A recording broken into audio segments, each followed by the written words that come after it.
Okay, so every time you pick up the newspaper, every time you hear anything about real estate, it's, oh my God, the Ottawa market is on fire right now. It's insane trying to get into it. And frankly, you know what? It kind of is. But I have found a friend of mine who is not only a mortgage expert, but is also someone who recently bought a house. So knows a thing or two about the Ottawa housing market in its current state and how to get you into it. Ericka Ush, tell me I said that right for a third time today. You're doing really well. You're doing But I didn't quite get it, did I? Almost there. Ushlianagay. Ushliunigay. Ushlianagay. Ericka is here. Ericka Ush Mortgages and Mortgage Alliance, and there's Mortgage Approvals Ottawa team. There you go. How do people find you? Let's start there. Well, you can find me on social media at Ericka Ush, Erickaush. You can find me on Facebook, and you can reach out to me by phone. I'll leave my phone number at the end. We've got you tagged on our Facebook page for today's show too. So, perfect. All right.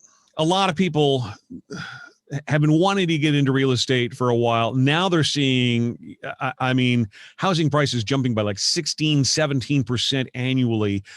There's just not another investment out there that's going to, increase and pay you that kind of interest.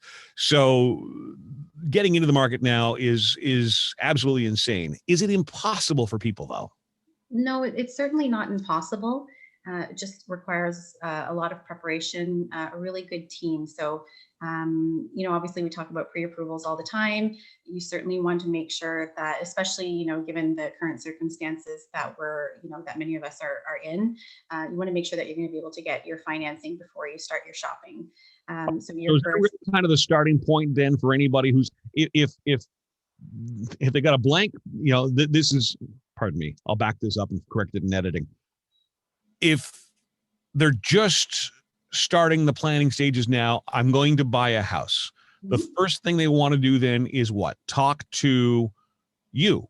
Preferably talk to me, talk to a broker, talk to your bank if that's what you're more comfortable with. But the majority of brokers, we work with some of the bigger banks as well.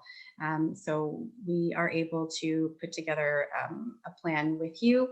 We're going to be able to look over basically the state of your finances. What's your credit looking like right now? What sort of income are you generating? What other income sources can we use? Where's the down payment coming from? And then advise you step by step, exactly how much you can be approved for. Because the thing is that with the market the way that it is, a lot of people when they're putting down offers are going in no conditions. And so we can talk a little bit more about that. And so that can put people at a risk financially. And so you just want to make sure that you have looked at A, B, and C, before jumping in and going in no conditions. Because when you go in no conditions, you've basically told the real estate agent who's putting in the offer for you while you're bidding against other buyers for the property that you want, that your financing is all good, and you've bought the property at that point. They're not going to put in. You're assuming all risks. So that includes. So if you buy this house, there's no inspection, there's no nothing, there's no conditions at all. If there's a leak in the roof or if there's windows that need replacing, you need to have that nest egg, above and beyond what you've already committed to a mortgage in order to get the house back up and repaired and running at full. For sure. And then there's other things to consider, going in no financing. The inspection is an important condition, and it's an important part of it. But it's just, unfortunately, with the way that things are going, it's hard for people to have that requirement in there. They also risk losing the home that way. But in terms of the no financing, like I said, once you've put in a no financing condition and if your offer gets accepted, you've bought that property, you have to get your financing done. And if something goes wrong along the way with, for example, with the bank, for example, finding out maybe something that wasn't quite true in the application, they could potentially decline it. If something happens to someone's employment, for example, like before the closing happens, that could put the whole purchase at risk. If an appraisal comes back, for example, this is something that we've seen with insured mortgages. It's not happened to any of my clients, but I've heard about it from other brokers.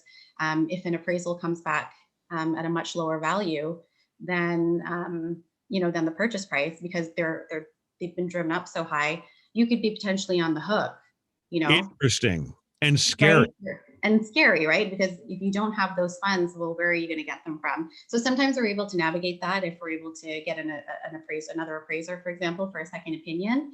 But if that's just not possible, or if there aren't any comparables to reach that price, well, then yeah, you could get stuck with that extra funds to pay. So it's really good to make sure that there is a backup plan. Like, where else could we get these funds from? Could Right. we get gifted down payment, for example, from mom and dad? To be honest, I've actually been seeing a lot of that taking place. The bank of mom and dad. The bank of mom and dad. Gotta love the bank of mom and dad. Yeah. So how are you advising then that people shop for a house? Because I mean, obviously, look, there are houses available, but you're likely to be in a bit of a bidding war. So you hear stories all the time now, people going in. The house was listed, let's say, at $420,000, and it sold because somebody came in with an offer of $500,000 with no conditions. And then they go, well, how am I supposed to compete with that? So how are you advising people then? So if they've qualified, let's say, for a mortgage of $600,000, are you advising that they look at houses that are listed right at the $600,000 mark? Or are you suggesting they look lower than that? And if lower, how much lower? Like, what kind of a buffer do they need in order to probably get that home for themselves? Right. I mean, I think what I'm advising people to is, be financially sound. Like, you need to look at what your cost of living is, and we go through that when we're looking at your application. We don't want to have people right at the very edge of their threshold, and then going in and bidding for properties that are right at that line. Like, a lot of the listings that you're seeing, for example, like if the listing was $450, you're seeing it sell for $550, like it's going $100,000 more. Right. So you sort of need to budget that. You need to budget that. If you if you qualify for $550, you're probably looking for a house that's $450. Like, property value is $450, because it's probably going to go up to $550, for example. So that's the kind of buffer that people need to expect then for themselves. Yeah, absolutely. So I was talking to one of my realtor partners, just talking to her about some stats today, Georgia Carroll with Coldwell Banker. And so she was telling me that, so we're seeing a trend in terms of listings. So it's trending upwards. We're seeing 100 to 200 more listings per day in Ottawa. So that's a good thing, because we were really lacking inventory, and that's considerably more than the same time last year. Every agent I talk to, that's their frustration. I'm like, how are you not making money? And they say, because there's no inventory to sell. Exactly. I mean, a lot of them are making money. I'm not trying to say that real estate agents are making money, but it's like, how are you frustrated? Like, how are you possibly frustrated right now? Like, all I hear is, sale, sale, sale. They're like, yeah, but I can't sell if there's nothing on the market. Exactly. So we're going to see more. Like, we're getting into the spring market now, so we'll see a lot more coming on the market, so people will be less frustrated. Ericka, hopefully it'll help cool it down a little bit more too. Having more options out there, and maybe less bidding wars. That's the hope, because it is quite sad. When you have clients who are struggling so hard to find something. right. And they're just getting beat out in multiples all the time. So it's frustrating for the clients. It's frustrating for the real estate agents who are working with the buyers. Yep. It's great for the sellers. They're Sure. getting return on their investment. But we're almost in town, but I'm dying to know your answer to this question, because I can't seem to get I can't seem to find anybody who really knows. So just give me your sense. Where are all these buyers coming from? Oh, well, few places. I mean, definitely we have buyers in Ottawa. We have people in Ottawa who have the purchasing power. Just given that a lot of people did lose their jobs, or their jobs have been placed on hold. But people who, for example, were in government, IT wasn't hit as hard as well. We still have a lot of people who are making enough in salary to purchase homes, Or certain properties, or buy investment properties. Okay. And certainly a lot of people have been trying to do that now, because they are worried about prices skyrocketing, and so we're trying to get into the market as investors as well. But we're seeing a lot of buyers from out of town as well. So from Toronto, especially. And these are our investors, right?